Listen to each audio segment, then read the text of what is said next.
नाज़रीन, breaking news आहे। GD अॻवान डॉक्टर सफदर अली अब्बासी जी अॻवानी में वफ़द क़ौमी कॉन्फ्रेंस में शिरकत लाइ इस्लामाबाद पहुची वियो।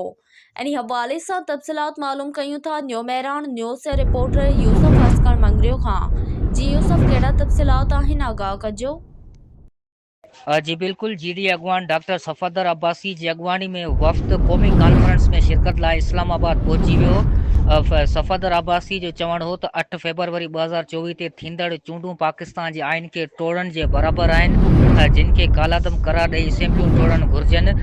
फार्म 47 तहत ठहींदड़ असेंबलियुनि 26 आइनी तरमीम पास करे मुल्क खे आइनी ऐं अदालती बहिरान ॾांहुं धिके छॾियो आहे, जंहिं ख़िलाफ़ समूरनि मकतब फ़िक्र खे साम्हूं अचणु घुरिजे।